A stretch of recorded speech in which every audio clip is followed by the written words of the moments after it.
Girlfriend की हत्या के अगले ही दिन आरोपी साहिल गहलोत ने की थी दूसरी लड़की से शादी। सामने आई चौंकाने वाली बातें। राष्ट्रीय राजधानी दिल्ली एक बार फिर से श्रद्धा मर्डर केस जैसी वारदात से दहल गई है।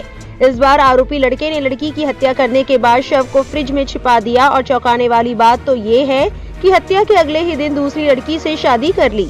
पुलिस ने लड़की के शव को बरामद कर लिया है और आरोपी लड़के को गिरफ्तार कर लिया है। लड़के से पूछताछ जारी है, जिसमें कई चौंकाने वाली बातें सामने आई है। आरोपी लड़के का नाम साहिल गहलोत है।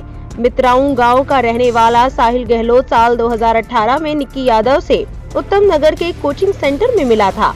ये पहली मुलाकात दोनों के बीच कब प्यार में बदल गई, किसी को पता नहीं चला। प्यार इस कदर परवान चढ़ा कि साहिल और निक्की ने ग्रेटर नोएडा की एक निजी यूनिवर्सिटी में एडमिशन लिया और फिर ग्रेटर नोएडा में ही एक किराए के मकान में लिव इन में रहने लगे। इसके बाद निक्की यादव ने साहिल गहलोत के साथ शादी का सपना देखा था, लेकिन वो नहीं जानती थी कि जिसे वो अपना हमसफर चुन रही है वही एक दिन उसकी बेरहमी से गला दबाकर हत्या कर देगा। साहिल के घर वालों को निक्की यादव और साहिल गहलोत का रिश्ता पसंद नहीं था और इसी कारण से साहिल के घर वालों ने उसकी शादी कहीं और तय कर दी थी। लेकिन इसी बीच निक्की को साहिल की 10 फरवरी को होने वाली शादी के बारे में भनक लग गई, जिसके बाद निक्की ने साहिल को मिलने के लिए अपने घर बुलाया और फिर दोनों गाड़ी में सवार होकर आनंद विहार की तरफ चल दिए।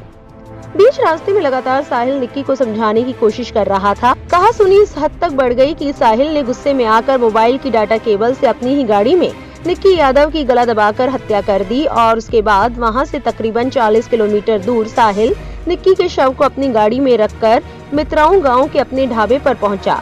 ढाबे पर पहुंचने के बाद साहिल ने निक्की यादव के शव को ढाबे में रखे एक फ्रिज में छिपा दिया। इस हत्याकांड को साहिल ने 9 तारीख की रात को अंजाम दिया और उसके बाद पहले से तय 10 फरवरी की अपनी शादी के दिन वो घोड़ी पर चढ़ा। साहिल के घर वाले और तमाम दोस्त उसकी शादी से बेहद खुश थे, लेकिन उनको ये नहीं पता था कि घोड़ी पर बैठा दूल्हा साहिल गहलोत अपनी गर्लफ्रेंड का हत्यारा है। इस मर्डर केस को कवर नहीं करने पर जनता द्वारा मीडिया चैनल्स पर भी सवाल उठाए जा रहे हैं। न्यूज एंकर शिवांगी ठाकुर ने ट्वीट किया, साहिल हो या आफताब, हरकतें लगभग एक सी। लिव इन में रहना, शादी के लिए राजी ना होना, अपनी पार्टनर का कत्ल कर देना, शव को फ्रिज में छुपाना, फिर साहिल का शादी कर लेना और आफताब का दूसरी लड़कियों का घर लाते रहना। कितना आसान है किसी की जिंदगी ही खत्म कर देना। वरिष्ठ पत्रकार अजीत अंजुम ने ट्वीट करके पूछा, 24 साल की निक्की यादव को दिल्ली में उसके दोस्त साहिल गहलोत ने मारकर फ्रिज में रख दिया और उसी दिन दूसरी शादी कर ली। कहीं गुबार उठता नहीं दिख रहा है। कपिल मिश्रा जैसे नफरती लोगों ने ट्वीट करना तक जरूरी नहीं समझा। अगर निक्की का कातिल दोस्त मुस्लिम होता तो? प्रसिद्ध लेखक अशोक कुमार पांडे ने ट्वीट किया, साहिल नाम देखकर चरण चंपक मछली तो होंगे, लेकिन ये पता चलने के बाद चुप हो गए होंगे कि वो मुसलमान नहीं है। पत्रकार काविश अजीज ने इस केस को लेकर कहा, क्योंकि लड़की का नाम साहिल गहलोत है इसलिए नोएडा मीडिया में मातम पसरा हुआ है। लड़के का नाम आफताब होता तो अब तक रूबिका लियाकत, अमीश देवगन, सुधीर चौधरी, अमन चोपड़ा, चित्रा त्रिपाठी, अंजना ओम कश्यप कलेजा पीट कर पूरे मुल्क के मुसलमानों को कटघरे में खड़ा कर देते। डिबेट में 5000 रुपए वाले मौलानाओं को बुलाते और देश में सांप्रदायिक माहौल पैदा करवाते।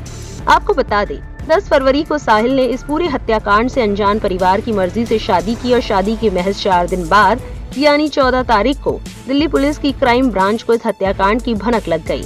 इसके बाद दिल्ली पुलिस की क्राइम ब्रांच मित्राऊ गांव में बने साहिल के ढाबे पर पहुंच गई और वहां से निक्की यादव के शव को बरामद कर लिया और उसके बाद इस हत्याकांड के आरोपी साहिल को भी क्राइम ब्रांच ने गिरफ्तार कर लिया। इस भयानक अपराध पर मीडिया की चुप्पी को आप कैसे देखते हैं? कमेंट बॉक्स में अपनी राय जरूर दें। हमारे चैनल को सब्सक्राइब करें, बेल आइकन बटन जरूर प्रेस करें ताकि इस तरह की हर वायरल खबर हम आप तक पहुंचाते रहें।